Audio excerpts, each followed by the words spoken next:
Hello, this is Brian Houle. I am a solutions consultant with Beyond 20, and today I want to look at using constraints in relationships in Cherwell service management.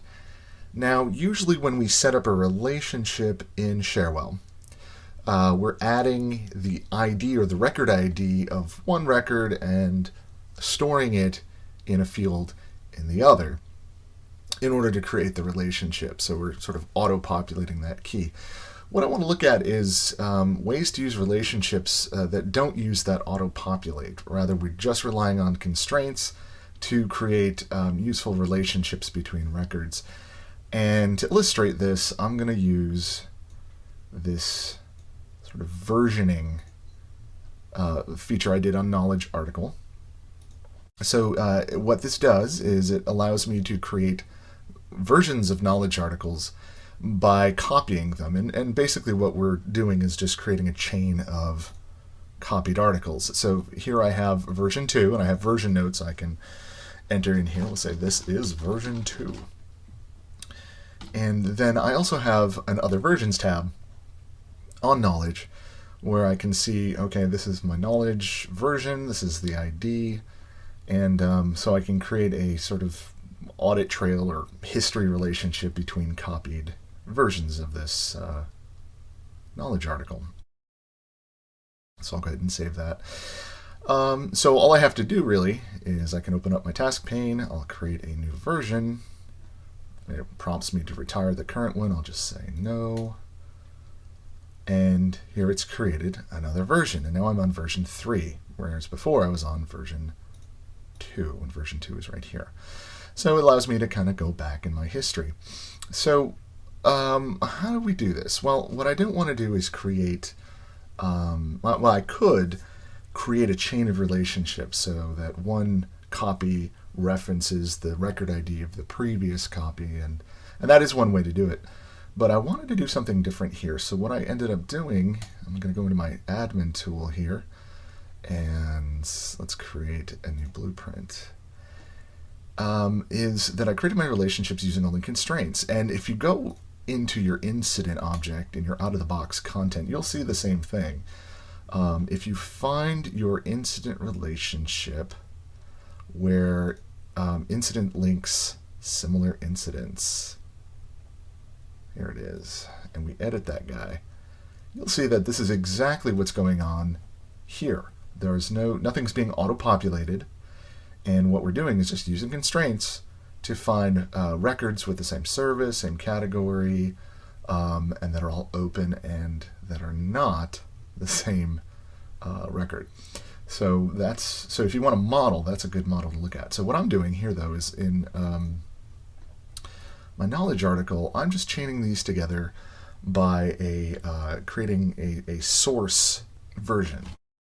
So everyone has a sort of a root version. So if I go into my relationships, I've created several relationships to check out what the next version is. So knowledge article links next version, previous version, what's my source, what is my highest version in all the versions. And I can do this by looking at that version field, and we saw that back here. It's just a number, and comparing it against the current. So I also have other versions. So let's look at how I did that. So if I go into Knowledge Article Links Next Version and click Edit, here I've set the relationship up to Knowledge Article. I've got my reverse relationship because I find that useful. And then when I look at my links, all I'm doing is comparing this Knowledge Article Source Article Rec ID. That's how I tell what chain, if you will, document chain it's in. But this is where it gets kind of fun. So if I look at this, what I'm doing is I'm checking my knowledge article version versus a next version expression.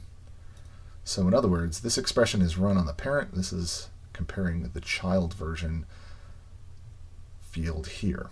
So if we look at next version, all I'm saying is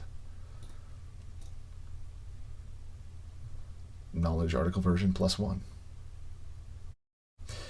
And the +1 could easily be something like a stored value where we're looking at a knowledge article increment. So if we look at that, it's defaulting to 1. But we can say, all right, well, this might be 0.1, it might be 2. So you can kind of play with that as you like. Previous version does the same thing. But what we can also do, because we're using relationships, we can also use that to our advantage by using aggregate expressions. So let me back out of this one for a second. So I've set up this other versions relationship here.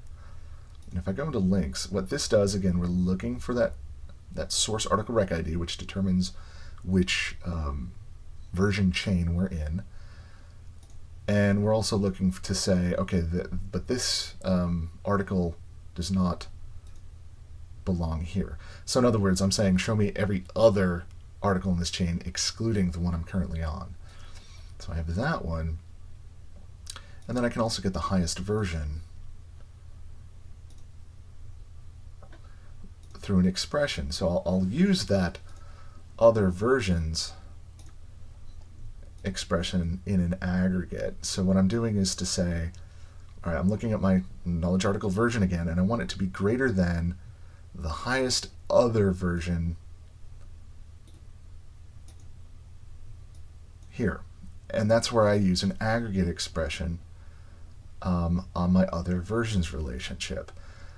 So what I'm doing with this expression is saying I want the maximum value in the knowledge article.version field on this relationship. And that is very useful because then I can say that I know that my current article is the latest version if I know that it's greater than any other version in my chain. And then I just return that. If it's not true, then I just return the highest other version. So that, for instance, if the knowledge article I'm on is version 5 and I have 5 versions, well then my current article is the highest version. But if it's not, then I want to get the actual highest version. So if I'm on 4, then I want to pull 5. So relationships are a great tool to use for that sort of aggregate work. So if I know that I've got my relationships broken down using constraints such that all other versions are in one relationship, I can search that and compare it against my current. And it allows you to do a lot of useful things using those aggregate expressions in a way that makes sense. So you've got a lot of options for playing with this stuff if you set up your relationships in a particular way. And using constraints on fields that can change is a very useful way to do that. Thank you for watching. Please subscribe to our channel for more Cherwell videos. Thank you very much.